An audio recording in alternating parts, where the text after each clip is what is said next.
Everybody, JC here with another T&I toy review, and today we're taking a look at the final figure in Mattel's first wave of 6-inch Total Heroes figures. This is the new line from Mattel for their DC Comics brand, basically replacing the DC Universe Classics at mass retail. The first wave consists of Superman, Aquaman, Batman, and the Flash, and we've looked at Batman, Superman, and Flash already, and today we're going to look at the new Aquaman figure. Like with the other figures in this wave, this figure comes in pretty standard packaging. The only difference really is the comic book art depicting the specific character. So in this case we've got Aquaman under the water with his trident. Again, I'm not sure who the artist is on this one. If you know, feel free to chime in. You've got the Aquaman logo up at the top, and then you have the figure clearly displayed in the blister card packaging, and then below that you have the Total Heroes logo. Then on the back you have more Aquaman art along with some brief statistics for the character, and then you have the other figures in the wave.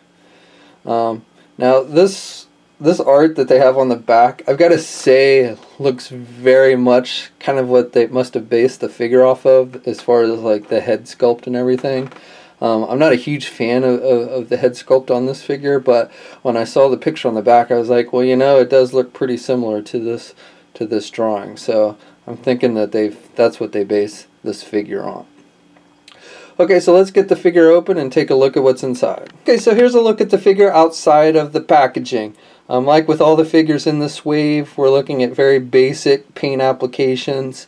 You've got a very kind of dark forest green for the pants and the gloves, with a bright kind of orange for the shirt, and then a dingy kind of gold for the belt.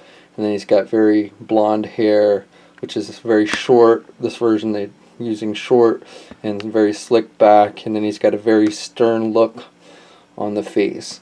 Like I said before, it's kind of very reminiscent of the art that's shown on the back of the packaging, in my opinion.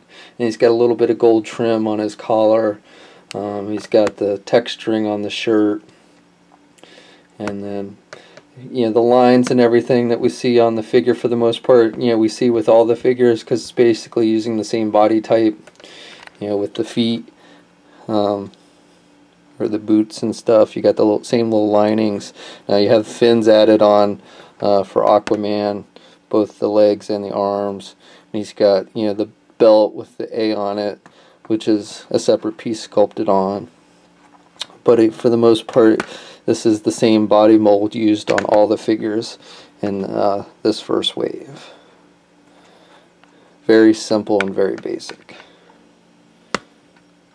Figure, like with the other, stands at about 6 1/4 inches tall. You know, this is a 6-inch line, and again, because they're basically using the same body mold on all the figures, they're all basically the same height. Batman's a little bit taller just because of his ears.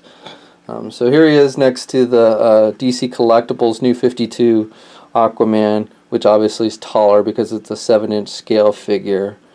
And then here he is next to Mattel 6-inch Aquaman figure, which again is a little bit taller than these new Total Heroes figures. Besides Batman, this is the only other figure in this first wave that comes with any kind of accessory. This figure comes with this trident, which he can only hold in his left hand. And you have to kind of like wedge it in from the bottom. The plastic on the hands is pretty tight, so it's hard to get it in between the thumbs and the fingers, so the best way is just to kind of push it through like that. And then he holds it, I mean, he holds it so he's not going to drop it, but he does hold it pretty loosely, so it's going to slide, you know, depending on how you hold it. But, you know, because the fingers are tight, you know, he's not going to drop the trident. It's too bad that they didn't sculpt 2 open hands so that you could do some two-handed poses with the trident. You can kind of lay it on top of the other hand, but because it's closed-fisted, you can't really hold it in that hand at all. Articulation wise, this is basically the same articulation we've seen with all the other figures. Like with Superman and Batman, he really can't pull his head up at all, look up much. You know, the Flash is the only figure in this wave that really has some up and down movement with the head. But with the others, it's basically, you can do it a little bit, but for the most part, he really has no up or down movement. Can look left and right without any issues. Got standard ball hinge joints at the shoulder, so he's got good rotation there. Nothing hindering the movement there. He's got the swivel single hinged elbows, and he can bend pretty good at the elbow. And then he's got the swivel wrist, but no hinges at the wrist or anything. He's got the swivel at the waist, which is the only midsection articulation the figure has. And then he's got the hinges at the legs so he can do the splits. And the legs go forward pretty good, but you can't really do them back at all. Then he's got the single hinged knee with the knee pad that covers the joint, like with all the other figures. He can bend it pretty good. And then he's got the hinge at the ankle so he can move it up and down, but there's no swivel at the ankle or any kind of pivot. And then he's got 2 peg holes on the bottom. So that about does it for my review. Overall, just like with all the other figures, I think, you know, as long as you accept that this is a lower quality line that costs less, you know, in the neighborhood of $10, then I think, you know, you'll enjoy the line. And I definitely think it's a line that kids can enjoy because it's got just enough articulation and features, but it's sturdy enough and everything that I definitely think a younger kid can enjoy this line. Adult collectors, you know, some of you want that high quality, lots of paint apps and everything, and this line really just isn't for you if that's what you're looking for.